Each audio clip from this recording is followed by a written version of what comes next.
주말 오후였다.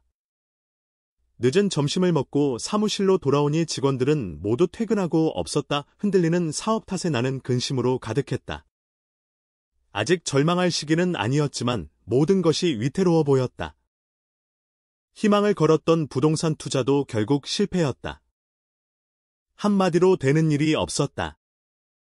지금까지 내가 겪어본 중에 가장 심각한 상황이었다.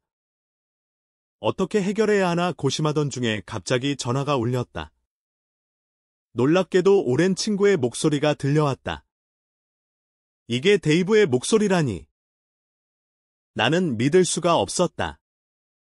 한 달 전쯤에 그는 무작정 유람선 여행을 떠났었다. 혹시 바람을 쐬면 건강이 좀 나아질까 하는 희망으로 의사가 휴양을 권유했던 것이다. 그때 그는 재정적 문제로 시달리던 나머지 신경쇠약 증세까지 보이고 있었다. 어찌 보면 지금의 내 상황도 그와 다를 바가 없었다. 그런데 전화기로 들리는 그의 말소리는 대단히 힘차고 또렷했다. 우울하게 작별 인사를 나누던 때의 모습과는 완전히 달랐다. 그때 나는 너무나 축 처진 그의 모습을 보며 우리가 다시 만날 수 있을까 하는 걱정까지 했었다. 그는 뭔가 큰 변화를 겪고 돌아왔음이 틀림없었다. 내가 기적이 일어난 것 같다고 말하자 그는 바로 맞추었다고 대답했다. 내가 너무 일찍 돌아와서 놀랐겠지. 자네는 나를 다시 못 만날 거라고 생각했을 테니까. 하지만 나는 돌아왔다네. 그것도 세상에서 제일 운 좋은 사람으로 말이야. 나는 지금껏 몰랐던 것을 배웠어. 이제 내게 불가능이란 없네? 나는 무엇이든 할 수 있어. 나는 내 운명의 주인이고 내 인생을 바라는 대로 살 수 있다네. 내가 미쳤다고 생각하지는 말게. 그 전에 내 이야기를 끝까지 들어봐야 할 거야. 나는 솟아나는 호기심을 웃음으로 감추면서 뭔가 화끈한 신흥 종교에라도 빠진 거냐고 물었다. 전혀 아니야. 이건 어떤 종류의 종교와도 관련이 없다네. 나는 인생의 스승을 만났어. 특별한 힘을 개발해서 무엇이든 할 수 있는 아주 대단한 분 말이야. 그분은 내게 돈으로도 살 수 없는 비밀을 알려주었어. 자네도 알다시피 나는 모든 재산과 건강을 다 잃지 않았었나. 하지만 지금은 건강을 모두 회복했고 재산도 곧 다시 모으게 될 거라네. 나는 이 흥미진진한 이야기를 마저 듣고 싶어서. 전에 자주 만나던 사교 클럽에서 저녁에 만나자고 약속했다. 그럼 오늘 밤 9시에 거기서 만나자고. 세상에서 가장 놀랍고 행운으로 가득한 사건을 겪는 사람은 흔치 않을 거야. 나는 꿈속을 거닐듯 몇 분간 멍하게 앉아 있었다. 그가 대체 어떤 일을 겪은 걸까 하는 생각에 푹 빠져버린 것이다. 문득 정신이 들면서 이 사무실이 너무나 좁게 느껴졌다. 이 작은 공간 속에 머물기에는 내가 커버린 것일까? 나는 흥분된 마음으로 모자를 쓰고 나갔다. 그의 이야기가 내게도 도움이 될 거라는 분명한 예감 때문에 지금 당장이라도 그를 찾아가 이야기를 듣고 싶어졌다. 나는 곧장 그의 예전 사무실 쪽으로 향했지만 이제 그가 더 이상 그곳에서 일하지 않는다는 사실을 깨닫고 할 일 없이 저녁까지 기다려야 했다. 남은 시간을 안절부절 못하면서 거리를 왔다 갔다 하다가 약속 시간이 다 되어서야 마음이 조금 진정되었다. 나는 대화를 방해받지 않을 한적한 곳에 자리를 잡으려고 클럽의 접수대로 다가갔다. 그런데 애석하게도 그 친구가 조금 전에 도착했다가 급한 일로 다시 불려나갔다는 것이 아닌가. 그는 전화로 내일 저녁에나 돌아온다는 메시지를 남겨놓았다. 실망감을 애써 감추면서 급히 돌아서는데 그를 먼저 만난 다른 친구 3명이 들뜬 표정으로 오더니 데이브에게 놀라운 변화가 일어난 것 같다고 마구 떠들어댔다. 나는 별말 없이 그들과 헤어진 후에 씁쓸한 마음으로 어두워진 거리를 걸어 집으로 돌아왔다. 나는 터질 듯이 답답하고 혼란스러운 마음 탓에 밤을 꼴딱 새워버렸다. 온갖 억측이 다 떠오르면서 그 친구가 너무 심신이 쇠약해진 탓에 이런 이야기를 꾸며낸 것이 아닐까 하는 생각이 들었다. 이런 동화 같은 이야기에 마음이 혹하다니 나란 인간은 왜 이리 어리석을까? 하지만 그럼에도 내 마음은 진정되지 않았고 내일은 어떻게든 그를 만나서 모든 궁금증을 풀어야겠다고 굳게 다짐할 수밖에 없었다. 처음에 당신은 바늘 끝보다도 더 작은 세포였어요.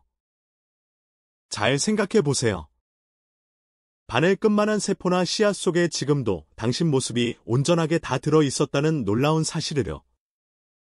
물론 그 안에 몸통, 머리, 털, 팔, 다리, 발, 손과 같은 물질적 형체들이 축소된 채로 다 들어 있었던 것은 아니지요. 그럼 어떻게 해서 지금과 같은 완전한 모습이 되었을까요? 오직 한 가지의 논리적 답변만이 가능해요. 이 세포나 씨앗 속에는 만물의 설계도를 내장한 우주의 마음이 들어 있었습니다. 이러한 우주의 마음에는 당신의 변화를 이끌 설계도가 내재되어 있고 당신이 점차 성장함에 따라 이 내면의 상위 우주 법칙에 따라서 외부로 드러나는 것이지요. 자연의 법칙대로 생각해보면 모든 사람은 하나의 세포에서 시작해요. 지금 당신의 육체가 축소된 상태로 그 세포 안에 들어 있었을 수는 없어요. 그러므로 당신은 그 세포 안의 비물질적인 상태, 즉 어떤 마음의 형태로서 존재해왔음이 분명합니다. 이러한 사실을 명확히 파악한다면 우리 세포 안에 존재하는 무형의 힘이 정해진 계획 또는 생명의 청사진에 따라 작용한다는 논리적인 결론에 도달하게 됩니다. 즉, 일종의 지성적인 힘이 그 안에 있었다는 겁니다. 이러한 지성의 존재를 인정한다면 우리는 당연히 마음의 존재도 인정해야 해요. 여기서 한 가지 명확히 해둘 것이 있어요. 이것은 앞으로 우리가 나아갈 바의 기초가 되는 원리예요. 이 기초 원리는 다음과 같이 말할 수 있어요. 그것이 어떤 형태로 어디에 내장되어 있든 마음은 상이나 그림을 가지고 있습니다. 그리고 이러한 상이나 그림은 어떤 형태의 마음에 저장되어 있든 반드시 밖으로 드러납니다. 이 원리는 불변의 위대한 우주의 법칙이에요.